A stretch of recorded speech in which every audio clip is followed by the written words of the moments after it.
Hier ist die neue Folge der Ökonomie-Videos.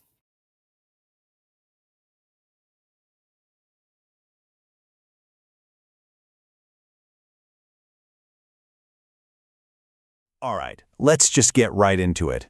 We're constantly hearing about Bitcoin, about crypto with these wild price swings, right? But let's be real. Have you ever stopped and wondered what is actually propping that value up? Where does it come from? In this explainer, we're going to pull back the curtain and take a hard look. You know the story they always tell us? Crypto is this huge revolution, right? It's the new, decentralized way to pay for everything, and it's basically going to replace all the money we use today. It's a really compelling story. But how much of that is actually happening right now? Well, let's check out some actual hard data. A study from Germany's central bank, the Deutsche Bundesbank, found something pretty surprising. With all the hype, all the noise, only 4% of people in Germany have ever even bought crypto. That's it. Just 4%. Okay, so we've got this really small group of people involved. If they aren't using it for their daily shopping, what are they using it for? Well, the data points to a completely different motivation. It's all about financial speculation. So, what gives? When you actually ask these crypto owners what they're doing with it, the answer is pretty much unanimous. The vast majority see it as an investment, a speculation. They aren't buying their morning coffee with it, they're betting that the price is going to go up. The whole payment thing is just a tiny sliver of the pie. So here's the key takeaway so far. The value seems to be driven by this small, dedicated group of speculators. Which, of course, leads to the next question, who exactly are these people? Lucky for us, the data gives us a really clear picture. Let's build a profile, shall we? First up, age. Now, it's not exclusively a young person's game, but man, it really skews that way.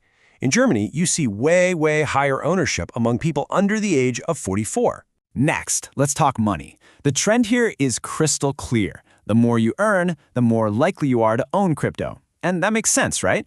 This suggests the typical buyer has a bit more disposable income they're willing to risk on something this volatile. And the final piece of the puzzle, gender. The data shows that the typical crypto buyer is overwhelmingly male. So if you put it all together, the person driving a lot of this demand is, statistically speaking, a younger, high-earning man. Okay, so now we know who is speculating. But that just brings us to an even bigger, more interesting question, why? Why make these bets?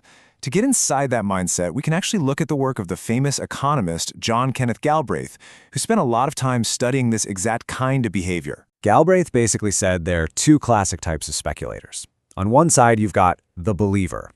This is the person who's totally bought into the hype, the novelty of it all. They're driven by pure FOMO, that fear of missing out on the next huge thing. Then, on the other side, you have the timer.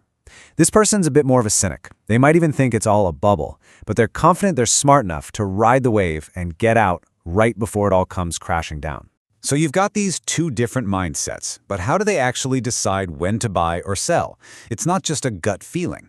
Speculators use specific tools and methods, a lot of them borrowed straight from the old-school stock market, to try and get an edge. And generally speaking, they follow one of two main paths. The first is what's called technical analysis, which is all about studying past price charts and finding patterns.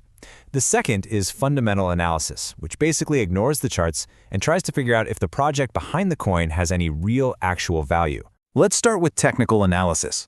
The whole idea here is that the past can predict the future. You're essentially being a historian, but instead of studying ancient civilizations, you're studying a price chart. The belief is that history and human psychology repeats itself in patterns you can spot. And this is not a new crypto thing at all. This goes all the way back to the 19th century stock market. The core assumption is that prices move in these predictable waves. But here's where it gets kind of wild. It can become a self-fulfilling prophecy. If enough traders all believe in the same chart pattern and all buy or sell at the same time, well, their actions can literally make the pattern come true. But what if you think looking at old charts is like driving by only looking in the rearview mirror? What if you believe value has to come from something real? Well, that brings us to that second path, fundamental analysis. This is for people who ignore the market noise and focus on the project itself. Honestly, the best way to think about fundamental analysis is that you're playing detective. You're not trying to guess what other people are going to do. No, you are on a mission to investigate the cold, hard facts to figure out if this project has any genuine long-term value, no matter what the hype is today. So what does this detective work actually involve? Well, it's a pretty structured process, usually broken down into 4 key areas. First, you investigate the project itself. Read the white paper, understand its goals. Second, you investigate the team. Who are these people? Do they know what they're doing? Third, you kick the tires on the technology. Is it secure? Is it fast? And finally, you analyze the token itself. How many are there? Who holds them? The goal is to build this complete intelligence file on the project's real-world potential. So, after all that, we're left with these two totally different ways of looking at value. Is a crypto's value rooted in a data-driven reality? The strength of its tech and team? Or is it just rooted in collective belief and market psychology? Those patterns that people try to read in the charts? And this all leads us to one final, kind of mind-bending question.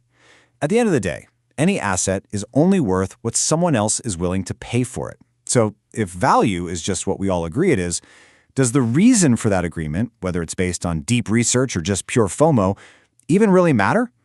Now that is something to think about.